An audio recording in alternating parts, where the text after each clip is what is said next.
think I'm aware. You know, it's just like when we do our estimation, when we are in our elementary school, if it is 0.01, for instance, then that's automatically 0. Yeah. So what am I trying to say? If we have 774 local governments across the country, and then let's say this scene we are trying to paint now has happened in 2, it invariably means that it has not been happening. You know, we can estimate that to 0, that it hasn't been happening. So that's why I can say that if as a person, I'm not aware, and then if it has happened, then it's not what's supposed to be a tradition has obviously not been a tradition, because ordinarily you expect that whenever we have cases littered across the landscape of Nigeria where local government chairman have not been able to play, you know, to expectation of those that send them to represent them, you know, at that level of governance, and then, you know, the councillors just go there to answer them, collect their salary, and go to bed, and then maybe nothing more. So we have not seen. We have basically not seen that happening. Okay, in this situation, we will not just have the discussion and end it at that. Let's see if we could look towards profiling some solutions and some ideas that might assist the Legislative Council of the local government. What, in your own estimation, can be done in order to give teeth to the Legislative Council to be able to operate? In this case, before the chairman would have gotten to the Lagos State House of Assembly. Okay. I mean, in-house, it should have been attended to already, first of all. But what do you think, in your own estimation, can be done? Because I know that they have only financial autonomy. They don't yet have full political autonomy. Do you have an idea? Do you have an opinion concerning what can be done to ensure that the Legislative Council of any local government at all can be able to checkmate, according to the constitutions of the Federal Republic of Nigeria, the chairman of any local government? Okay, I think the answer to that is a very short one. Okay. And it's simple. They need to wake up to their responsibility, nothing more. Because we have seen many cases where people are afraid. Does the law already give them the go-ahead to be able to do that? Do what they are or what they are expected to do, what they are supposed to do, what they are empowered to do. But unfortunately, number one, they haven't wake up to their responsibility. Number two, they don't necessarily know what the office confers on them. So once they are able to know, wake up to their responsibility, and they realize the magnitude of the power they carry, then I don't think, and then they have a purpose to actually do what they are elected for, I don't think we'll be having this discussion. Okay. Yes. Okay. All right, let's move on to the second story for discussions here. The Federal High Court in Abuja has declared Julius Abure as substantive chairman of the Labour Party. The judgment was pronounced by Justice Emeka Nwite on Tuesday, affirming the Abure-led leadership and the March 2024 Nnewi Convention that produced the national leadership. The court ordered the Independent National Electoral Commission to recognize Abure as the legitimate chairman, overriding INEC's earlier stance that Abure's leadership was invalid. INEC had argued that the Labour Party's National Convention violated the Nigerian Constitution and Electoral Act, and that the party failed to meet the legal requirements for holding the convention. I'll stop there. Oh, there is a bit of a breakthrough on the part of Abure. There has been a national executive convention that has been held on the instance of Governor Alex Oti and presidential candidate Peter Obi, and Nenadi Usman came out as the caretaker committee chairman for the Labour Party. But right now, the Federal High Court in Abuja is reinstating Abure as the national chairman. What could be the repercussions of this information that we are just getting? Well, repercussion. Yes. Well, yes. the repercussion is being that they are already two camps. Yes.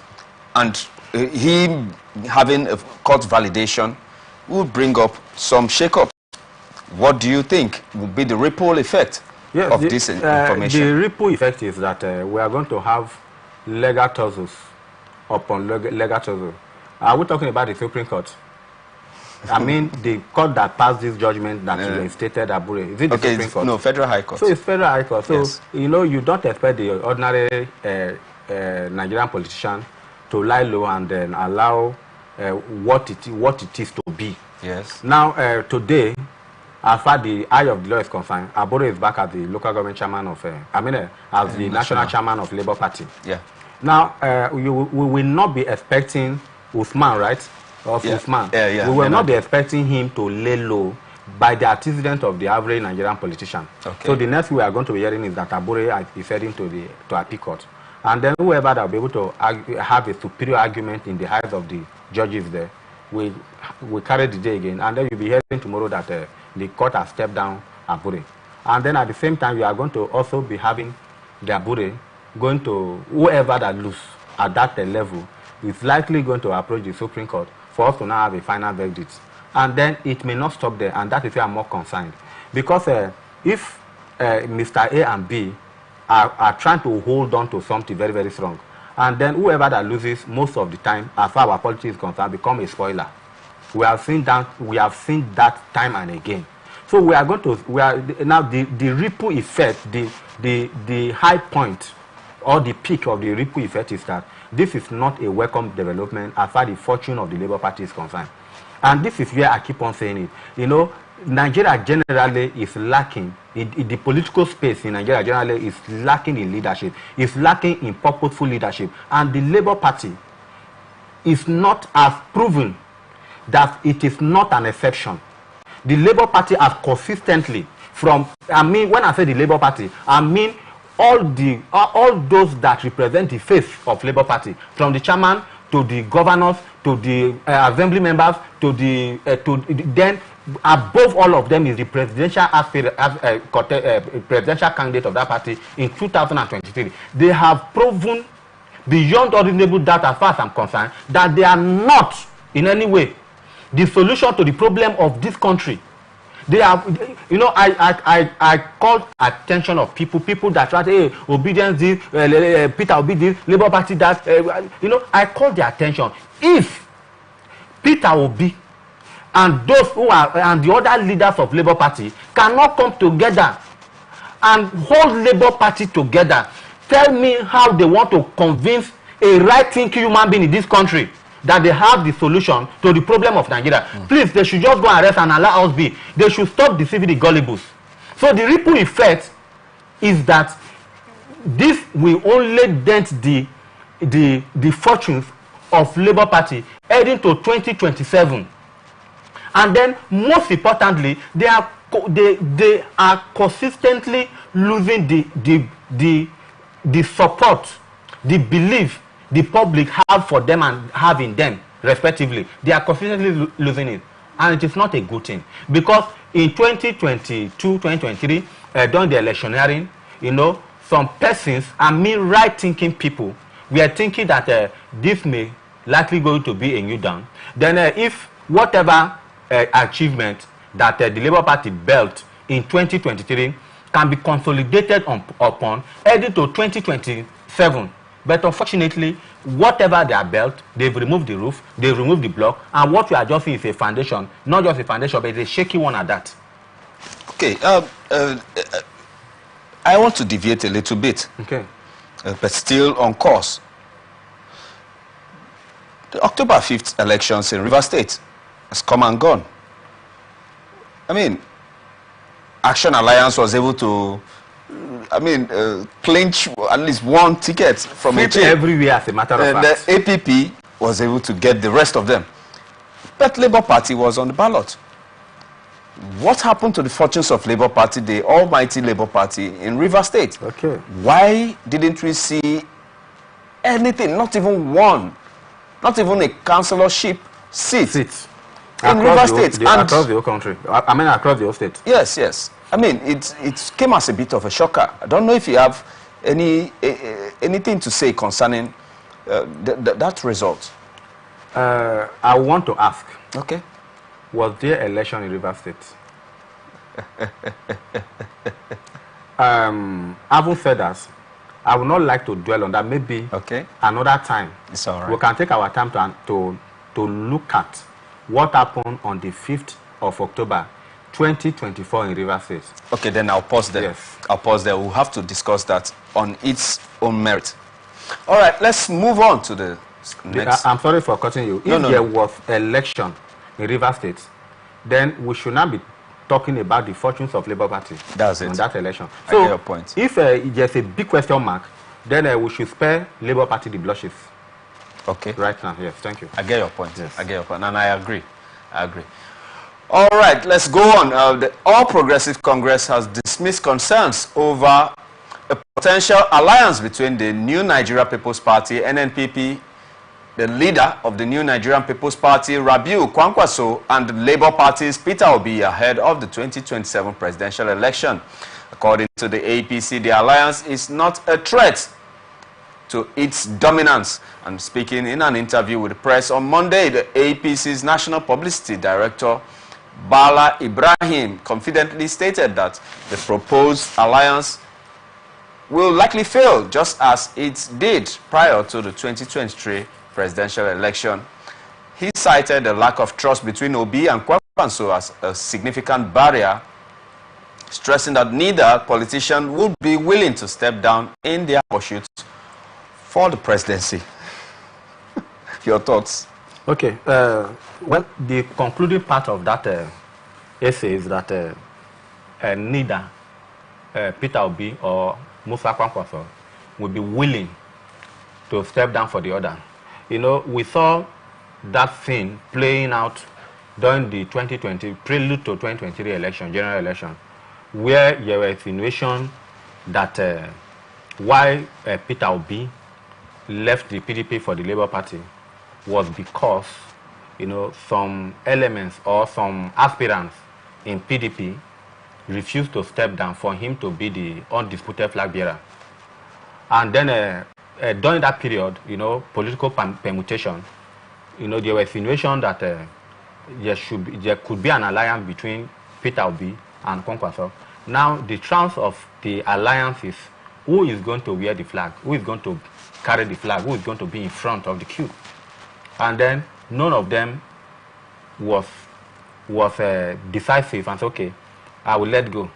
And then that is where I think the position of the APC is coming from. You know, they are beginning to look at it that, okay, if they no fit do one before, then we not sure say they go fit do one again.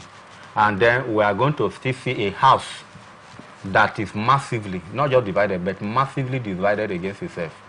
And then if you ask me personally, I would say that the APC may not be out of place. And then if you also look at the outcome of the performance, how much these two personalities performed in the election, if you put it together, are we sure they will really be able to match the APC, especially where we are not going to have where the APC is not going to be having a transition?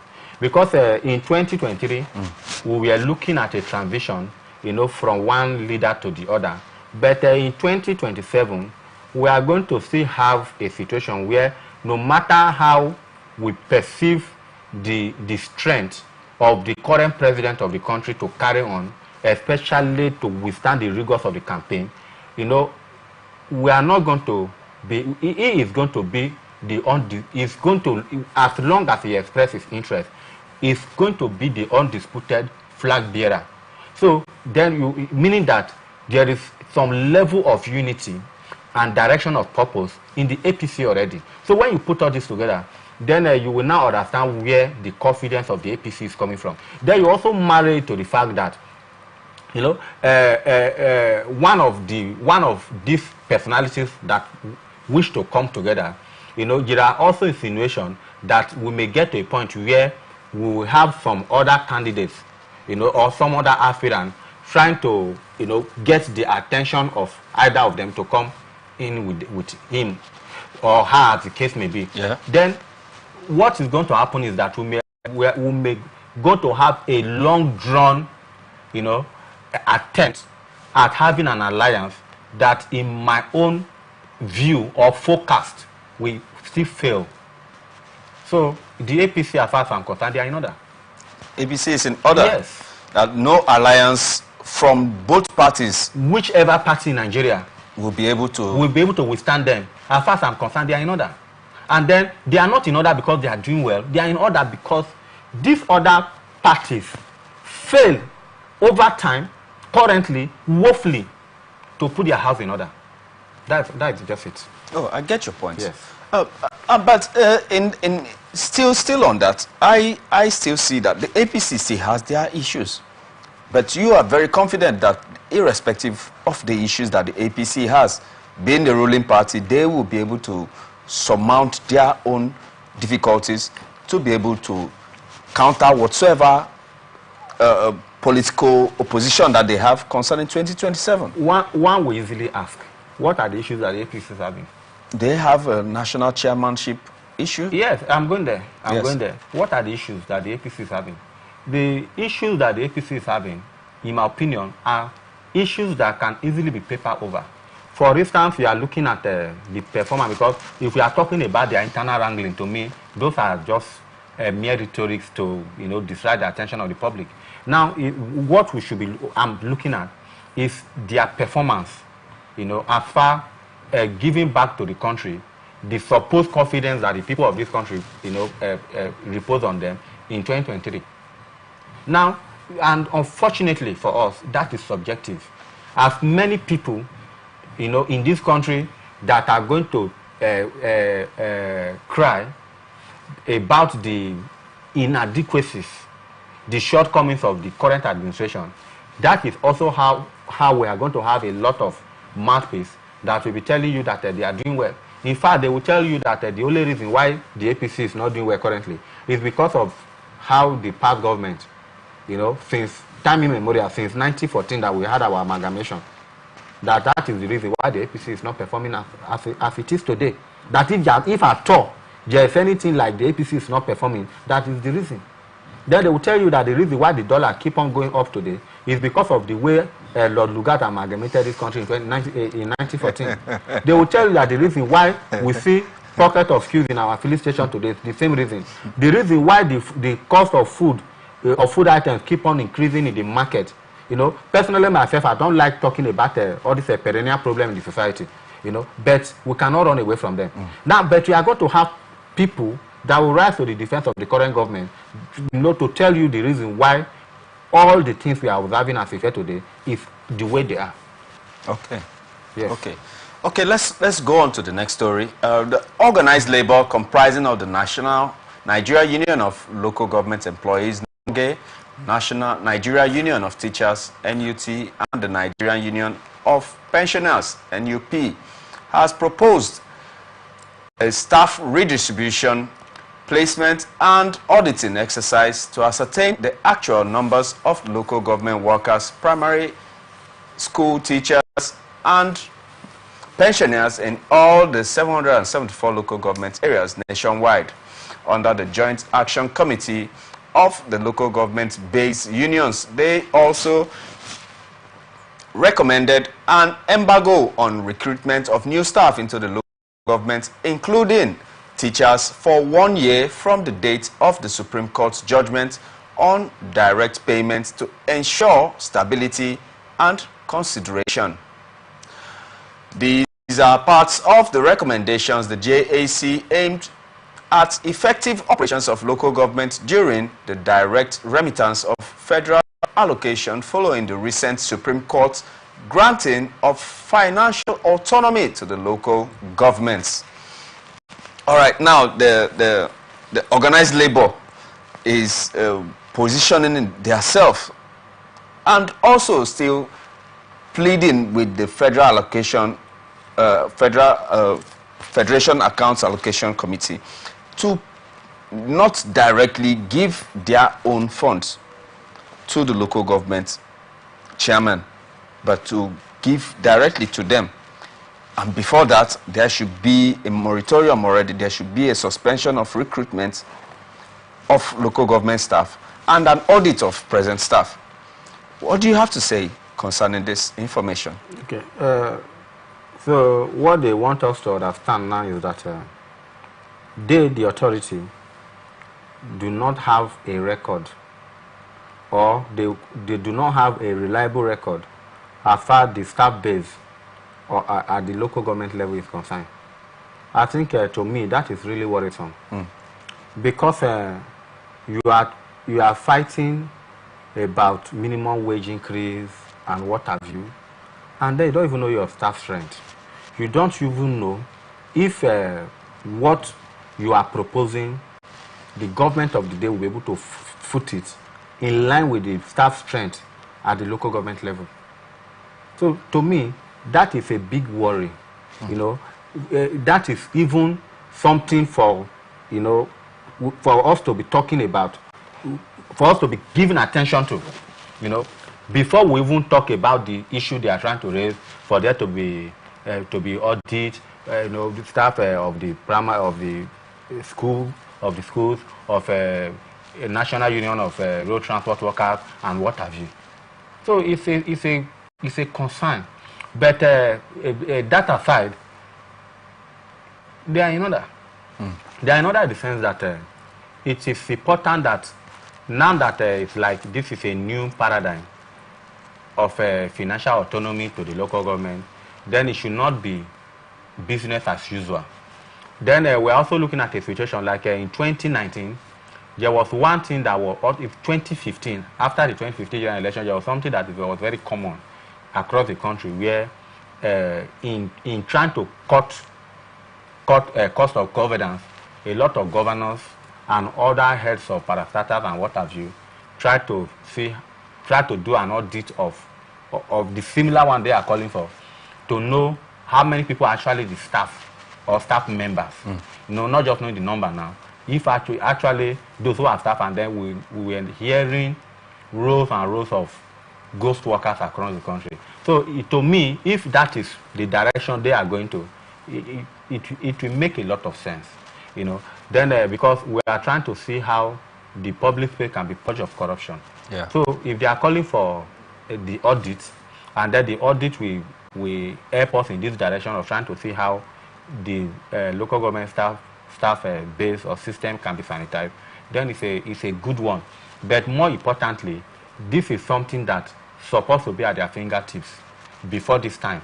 So it's a minor for them that at this point in time, they are trying to indirectly make us to understand that they don't even know their own numbers.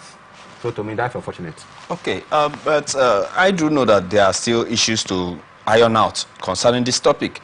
But it behoves me to go to the head first before attacking the tail. Okay. I can't, it would be a disservice to have you on air today and postpone the issue concerning the local government elections in Rivers State that just concluded. Thank you very much. Let me get your opinion on what you think occurred on the 5th of October in Rivers State and the events that followed it. Thereafter. Okay, so it's like I should give you a narration. Yes, please, your analysis. Wow. Okay, it's okay. Your analysis. Now, first and foremost, yes, I followed the election toe to toe. Okay. Yes, from the blast of the whistle. Because I know you were supposed to be in the studio here with us to give analysis. Exactly. You told me you were very busy that day. Exactly. From the blast of the whistle. When I say blast of the whistle, I'm talking about from when it was proposed that local government election is going to hold in Rivers State. Even before the Supreme Court passed their judgment as far local government autonomy is concerned. You know, I was having a discussion in the forum. I was like, we have two camps now. The camp that is celebrating and the camp that is not celebrating. And then I asked myself, what exactly are we celebrating here? Now, you don't like Mr. A. Does it automatically translate that whatever Mr. B does is right? For us to be celebrating the outcome of October 5th. As far as I'm concerned, October 5th is a date every St. Rivers person will never forget when we talk about what happened in this state. Now, prior to the election, we saw a lot of things playing out. Most importantly, where we had the governor of the state having issues with his own party that elected him. Now, he made a statement and said, in this election, my party will not be participating. The fact that my party is not participating does not mean that there should not be local government administration across the local governments in the states. And then, how does that sound when we are talking about what is happening in Nigeria? It's just like telling us that in the United States of America, we have the Democrats and the Republicans. Are you saying in other words that was anti-party? The reality. Now, ideally, that is not anti-party. But all of us know that that is far from the reality. Are you accusing the governor of acting against his party's wish? Now, we will not say if acting against his party wish. But he took decisions that his party was not part of. Rather, we can say that the governor has failed to show leadership as far putting his party that brought him to power, on whose back he rode to power. Bala Mohammed was here, the chairman of the PDP Governors Forum, of which Siminalayi Fubara is still the vice chairman of the forum. Yes. Now, that is where I'm going to. Okay. Now, the governor was also, remember, at a PDP grand finale campaign in Edo State. In Edo State. Then at the end of the day, why did it make us understand why his own party was not represented in that election? It's not enough for him to have told Rivers people and the world that in that point my party is not contesting, does not mean why is your party not contesting? So that's a big question for the governor to answer till tomorrow. And it's a question, in my opinion, he cannot run away from. So now, let me go forward. Okay. Now, at the end of the day, he got to a point where preparation for the election started. Then INEC, RIFEC rather, officials were trained. Then we'll talk about the issue of federal government, federal high court judgment here and there, and order, the state actors should not participate in the election. INEC should not release a voter register to RIFEC. We keep on hearing Nigerian police. Yes, Nigerian police should stay off. That's the state actors I'm talking about now. Civil defense should stay off. And then the governor come to tell us that if all these people will not, all these agencies stay away, that the court never made any pronouncement that the election should not hold.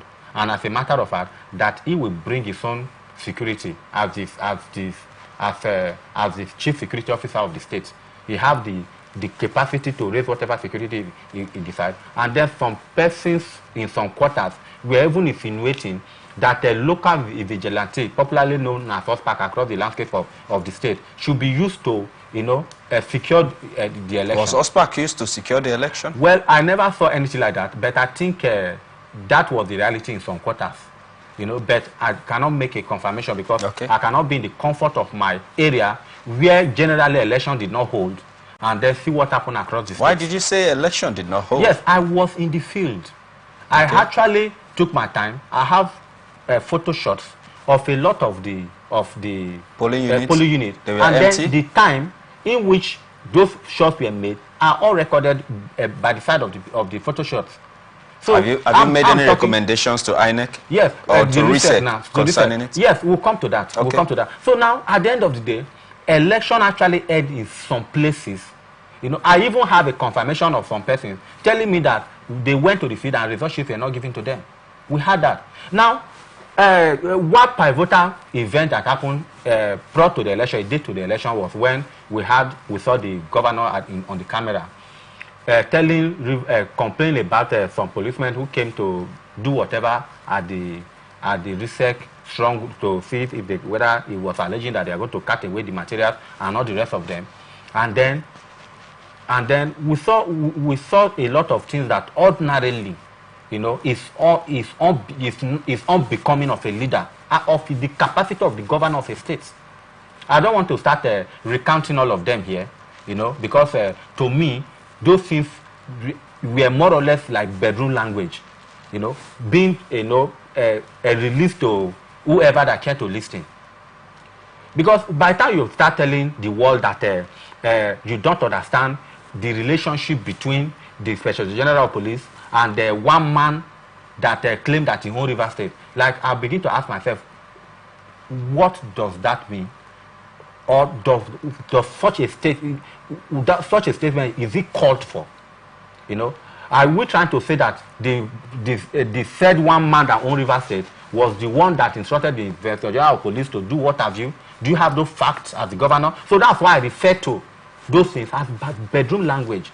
Because whatever, just like I'm talking here now, if I'm saying that there is something that is wrong as far as the election is concerned, I should be able to give my facts. So at the end of the day, the following morning came. Now, this is not the forum for me to start telling you if I was one of the actors in the election. This is not the forum for that. But I can tell you that there continue to be concern. Where are the election materials? Where are the research officials that were trained? Thousands of them that were trained at the Atn Polytechnic. Where are they in the field? So myself, I came out to the field, and then all around my area, I'm talking about Ward 15, Obiakpo, I didn't see anywhere there were election materials. If there were, maybe they have to come up. So you mean Ward 15, Obiakpo? Ward 15, Obiakpo, that is where myself, I took a walk. I didn't see election materials anywhere. Neither did I see INEC research officials. In any units? Yes. I mean Ward 15, Obiakpo. I'm saying it to the air for whoever I care to listen to hear me out. Then if any person say that election held in Ward 15, the person should come forward and show us facts. It's not by, talking, like I was listening to some media, radio station and what have you, and then material is arriving now. A lot of people are voting. Then you see photo shot. Bring facts. Let us see. Let us go to these places and interview the citizens that were with their voters card getting ready to vote on the day. So when the election result started trickling in, we cannot even say started trickling in because we just had that leaders have emerged. Ordinarily, you know that election goes through declaration of candidates go through processes. You'll be hearing that this party had so number of votes. Please, sir, we are here on air. Can you tell me any medium where you saw that this unit by unit, this word by word, this is how this local government chairman, this is how this councillor emerged? Do we have such records? So this is simply why earlier I asked, was there election in River State? Okay, hold that thought. Okay. Hold that thought. We have been discussing with Mr. Vincent Ogenekere Okoro, a political analyst, a sagacious, and a very, very opinionated analyst. We are going to have this discussion in details, in real details, because time is against us.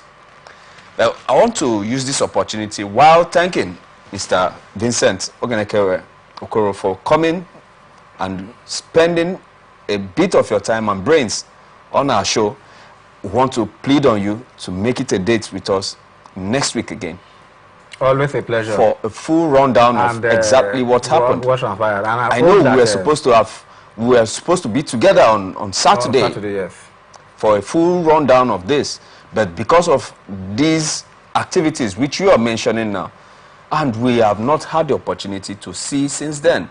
So I think the public, you owe the public that duty to be able to enlighten us on what happened then in depth, since you are part and I do hope that one of those who are in the other side of the divide that want whoever that cared to listen that election held in River State, I hope that such a person will be in the studio so that we'll go blow to blow. I'll look towards that. I'll make sure that happens. Thank you very much. It's a pleasure. I can't wait for I'll make sure there's an opposing voice to be able to give his own opinion concerning this. Exactly. It's a pleasure. Thank you so much for making time. Much. Yes, it's my pleasure. Always. And viewers, we have set a mini match, and it will come to light same time next week.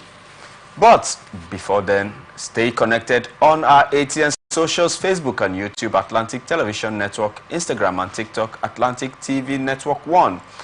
On X, formerly Twitter, Atlantic TV Network, Atlantic TV Net, or watch us live on our website, atlanticnetwork.tv. I am your host, Raymond Ken Mbata, saying peace and unity are the pathways to progress. Thank you for watching. Until we grace your screen, same time tomorrow.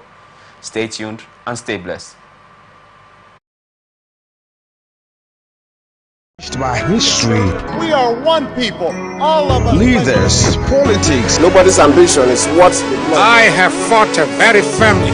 Natural occurrence, war, and the world economy. I belong to everybody, and I belong to nobody. ATN covers it all on Atn Politics today. The people of Maiduguri need your help. A catastrophic flood has engulfed the city, leaving over 1 million residents stranded and fighting for survival. Entire communities are submerged, with people trapped inside homes and on rooftops cut off from food, clean drinking water and essential supplies. Health experts are warning of a potential outbreak of deadly diseases, and medical facilities are out of commission. The situation is dire. Helicopters, boats and high-riding trucks capable of navigating the treacherous, waterlogged areas are urgently required to reach the countless men, women and children still awaiting rescue. The Nigerian media is issuing a desperate plea to the government, humanitarian organizations, international actors and citizens across the nation. Step in now, before it's too late. For more information on how you can help, contact Professor Usman A. Tar, the Honorable Commissioner for Information and Internal Security, Borno State, on 0809-233-3955. Every second counts. This is powered by Atlantic Television Network.